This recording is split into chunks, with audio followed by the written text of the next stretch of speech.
نبی صلی اللہ علیہ وسلم جب مدینہ تشریف لائے تو مدینہ میں جب سے قربانی کو اس امت کے لیے مشروع قرار دیا گیا، اس امت کو قربانی کا حکم دیا گیا، اس وقت سے وفات تک آپ صلی اللہ علیہ وسلم ہر سال قربانی کرتے رہے، حتیٰ کہ اس عبادت کے اظہار کے خاطر، لوگوں کو اس عبادت پر ابھارنے کی خاطر، لوگوں کو قربانی کا طریقہ سکھانے کی خاطر آپ صلی اللہ علیہ وسلم اپنا قربانی کا جانور عیدگاہ پہ بھی لے جاتے اور وہاں ذبح کرتے تھے، تاکہ لوگ آپ کے قربانی کو دیکھیں، آپ کے قربانی کرنے کے طریقوں کو دیکھیں اور آپ سے قربانی کیسے کریں، جانور کو کیسے ذبح کیا جائے، کیسے لٹایا جائے وغیرہ، یہ ساری چیزیں آپ صلی اللہ علیہ وسلم سے سیکھیں۔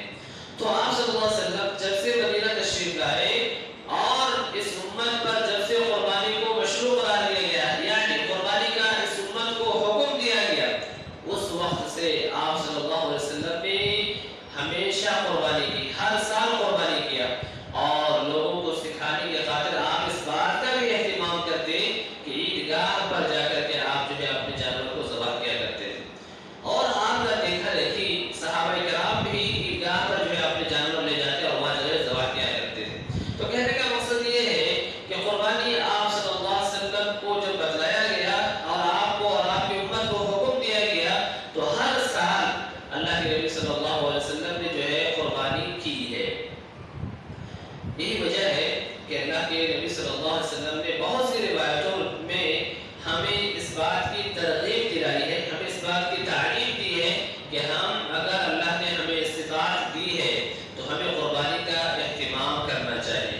اسی لیے اللہ کے نبی صلی اللہ علیہ وسلم نے ایک حدیث میں فرمایا، لوگوں ہر سال ہر گھر والے پہ ایک قربانی جو ہے واجب ہے، ہر سال ہر گھر والے پہ ایک قربانی جو ہے کرنا چاہیے۔ یہ سنن ابی داؤد کی روایت ہے۔ یہاں آپ کو یہ جاننا چاہیے، ہمیں یہ جاننا چاہیے، جیسے کہ ابھی ہم نے سنا اللہ کے نبی صلی اللہ علیہ وسلم ہر سال قربانی کرتے رہے، تو کیا قربانی کرنا یعنی ہر انسان پہ ضروری ہے، یا یہ جو ہے جائز ہے کہ آدمی چاہے تو قربانی کرے یا چاہے تو آدمی قربانی نہ کرے؟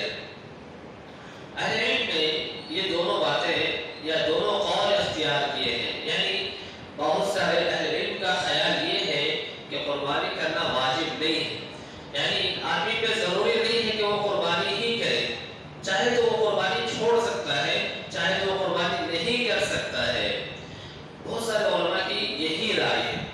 تو وہیں پہ کچھ علماء کی یا بہت سے علماء کی یہ رائے ہے کہ آدمی کو قربانی اگر وہ استطاعت والا ہے تو گویا کہ اس کے اوپر قربانی کرنا جو ہے ضروری ہے، وہ قربانی چھوڑ نہیں سکتا کیونکہ اللہ رب العالمین نے اسے استطاعت دیا ہے۔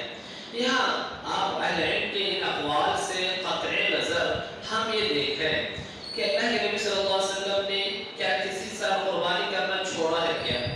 ہمیں اللہ کے نبی صلی اللہ علیہ وسلم کی ہر سنت سے محبت ہونی چاہیے، اور بالخصوص جب اللہ تعالیٰ ہمیں قربانی کی طاقت دی ہو تو یہ ہماری بھرپور کوشش ہونی چاہیے کہ ہم قربانی کرنا ہرگز نہ چھوڑیں، ہے کہ نہیں؟ اگر ہم مستقل قربانی نہیں کر سکتے، بکرے کی قربانی نہیں کر سکتے تو جو ہے کہ بکرے کی قربانی کریں، اگر اس کی بھی استطاعت نہیں ہے تو گویا کہ ہم جو ہے جانوروں میں حصہ لینے کی کوشش کریں۔ تو آپ کو اور ہمیں اللہ نے جو طاقت دی ہے، جو استطاعت دی ہے، اگر ہمیں اس بات کی استطاعت ہے کہ ہم کسی نہ کسی طریقے سے قربانی کر سکتے ہیں تو ہمیں اور آپ کو قربانی ہرگز نہیں چھوڑنی چاہیے۔ اسی وجہ سے اللہ کے نبی صلی اللہ علیہ وسلم نے ایک حدیث میں فرمایا، من وجد ساعة فلم يضحي فلا يقربن مصلانا، یعنی آدمی کے پاس قربانی کی طاقت ہے لیکن اس کے باوجود اس نے قربانی نہیں کیا، آپ نے فرمایا کہ ایسا شخص جو طاقت ہونے کے باوجود، جس کے پاس استطاعت ہے، وہ استطاعت ہونے کے باوجود قربانی نہ کرے تو گویا کہ ایسا آدمی ہمارے عیدگاہ کے قریب نہ آئے۔ کیوں؟ اس لیے کہ آدمی کے پاس طاقت ہے، اور اللہ کی نعمت کا تقاضا یہ ہے کہ اللہ رب العالمین نے جو ہم پر اور آپ پر احسان کیا ہے، اللہ تعالیٰ نے جو ہمیں مال و دولت کی نعمت عطا کی ہے، اس کا شکرانہ یہ ہے کہ ہم اور آپ اللہ کے لیے اس جانور کا خون بہائیں، اس جانور کو قربان کریں۔ تو گویا کہ اللہ کو نے جو طاقت دی ہے ہمیں اور آپ کو، گویا کہ اس کا شکر کا تقاضا یہ ہے کہ ہم اللہ کی راہ میں اللہ نے جو ہمیں حیثیت دی ہے، اللہ نے جو ہمیں حکم دیا ہے، ہمیں ان حکموں کو بجا لانا